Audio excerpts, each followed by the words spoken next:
Good morning everyone. In this video, we are going to see class 12, chapter Human Health and Diseases. Let us start with the chapter. First, let us see what is the meaning of health. What does health means? Let's come to the chapter first. Health is a state of complete physical, mental and social well-being and not merely an absence of disease. The WHO definition of health recognizes three dimensions of health: physical, mental and social. Physical health means if some organ system is not working properly or whether they are functioning properly, then it is related with the physical health. Mental health means harmony between the individual and its environment. Social health means every person living in the society possesses basic life requirements of basic life such as good earning, good food, etc. Let us come to disease now. What is disease?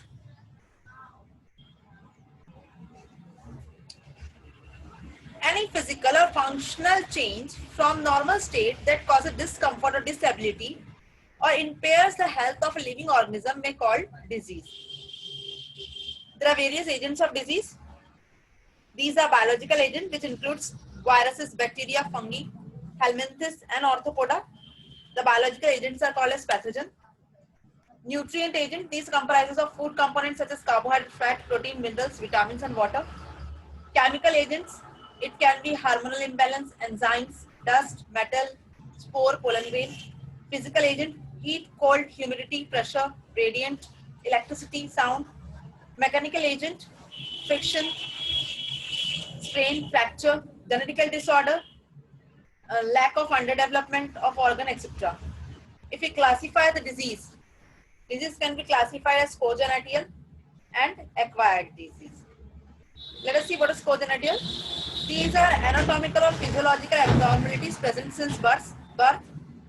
They may be caused by a single gene mutation, chromosomal mutation such as Down syndrome, Turner syndrome, environmental factors, etc. Acquired disease can be communicable disease or non-communicable disease. These diseases are, let us see what is communicable. The disease caused by pathogen, namely virus, bacteria, fungi, protozoa and worms, they are spread from one person to another. Non-communicable, which cannot be spread from one person to another, the non-communicable diseases are of four kinds. Organic disease. These diseases are due to malfunctioning of some of the important organs such as heart disease, epilepsy. Deficiency disease such as night blindness, scurvy, beriberi. Disease due to hypo or hypersecretion of hormones such as goiter, diabetes, allergies, cancer, etc. Now let us see transmission of disease. How does they take place? There can be direct transmission also, such as droplet, contact with the infected person, contact with soil, animal bites, and there can be indirect transport also, such as through arthropoda as a vector, airborne method, vomit-borne methods, unclean hand, human carrier, etc. So disease can be direct transmitted or it can be indirect transmitted. Let us see some example. The first one is given over here is, in your NCERT, is typhoid. Typhoid is a common bacterial disease caused by rod-like bacterium Salmonella typhi. It is commonly found in the intestine of man. The disease is common in the children of age group of 1 to 15 years. These diseases spread by food and water contaminated. Houseflies may carry the pathogen from the feces to the food, milk and water. Typhoid can be confirmed by Widal test. So there is a test which confirms whether the person is suffering from typhoid or not. It is called as Widal test. What are the preventive measures? It includes community sanitation, screening of water supply and food from contamination by flies, and personal cleanliness. Next one is pneumonia. In human being, pneumonia is caused by bacteria Streptococcus pneumoniae, commonly called as Haemophilus influenza. It is a serious disease of lungs. This is spread by sputum of patient. In this disease, the alveoli was inflamed and secrete a protein-rich fluid. Symptoms are cough and headache, pain, fever, etc. Next is common cold. Common cold is caused by a virus which is known as rhinovirus. The virus are transmitted directly through inhalation of droplets resulting from cough or sneezing of infected person or through contaminated objects such as utensil, book, pen, doorknobs, computer, etc. Symptoms are cough, headache, tiredness, sore throat, discharge,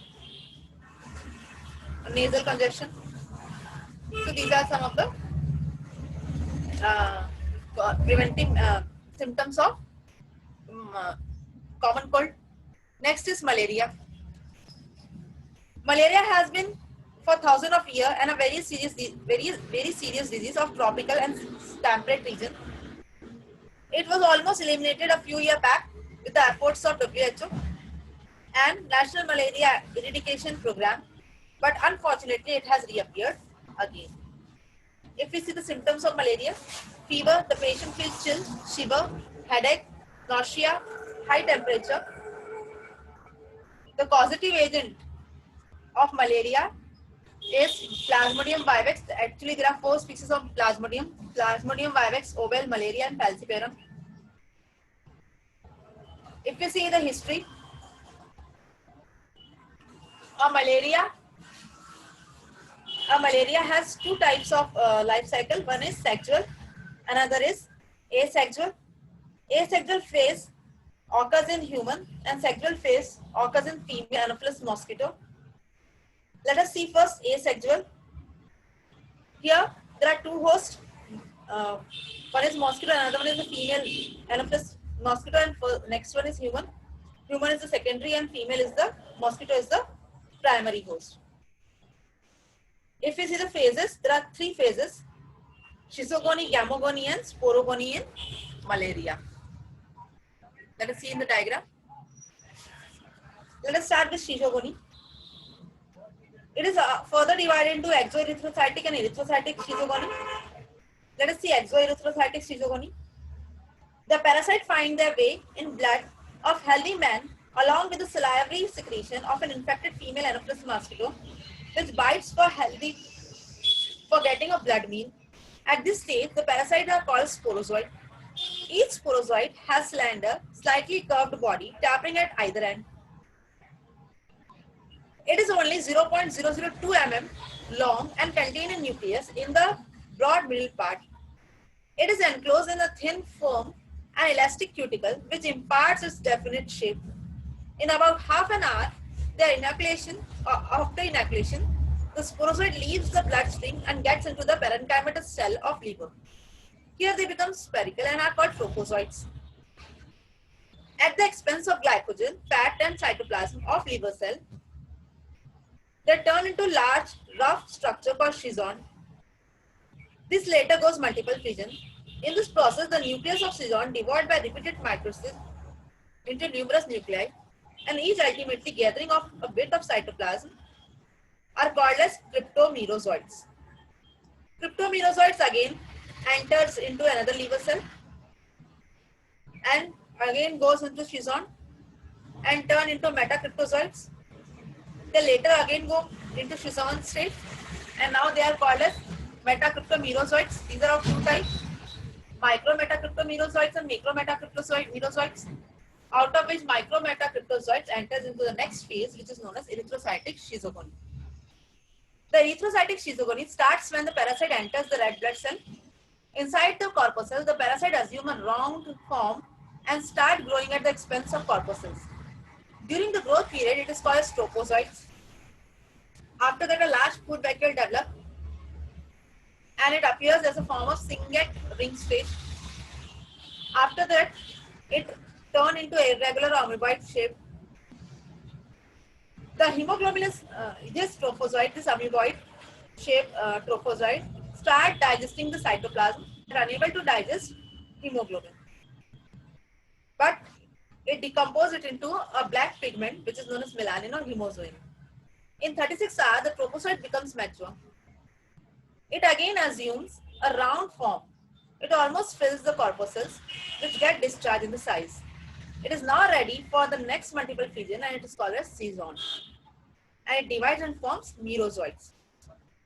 Some of the merozoites again goes into the next schizon, and some of them does not move for the schizon but goes for the next cycle, which is called as gamogony. Every erythrocytic schizogony increases the number of parasites into blood of the patient. After some times, they become so numerous that the host is likely to die. So to protect themselves, they will move into a next, they will develop a next compact body which lacks nucleus, and these are called as gamocytes.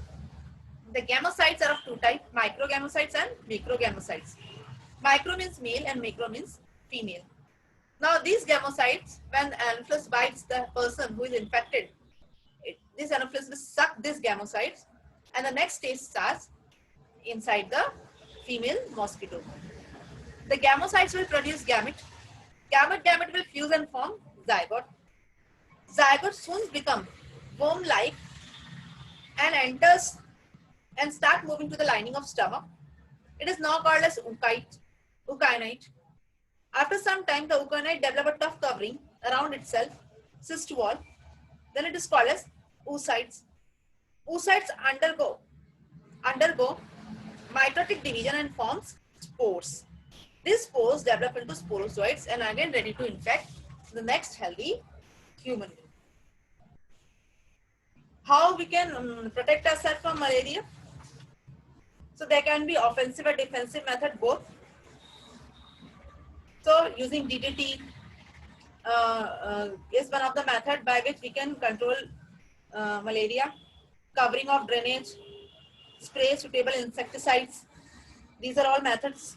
Keeping our hand and feet covered in evening. Sleep under mosquito nets. These are all methods of covering ourselves from malaria. Next is amoeboic dysentery, which is caused by Entamoeba histolytica, which is irregular in shape. Preventive measure is washing of vegetables and fish before taking. Protection of food and drinking from the dust, flies, and cockroaches, etc. Next is ascariasis, caused by Ascaris lumbricoides, live in the intestine of human being. Then is the filariasis, elephantiasis, which is caused by Wucheria bancrofti worm. Then is the ringworm. Ringworm is caused by Microsporum fungi. So in this video, we have seen different types of disease. In the next video, we are going to see immunity. Thank you.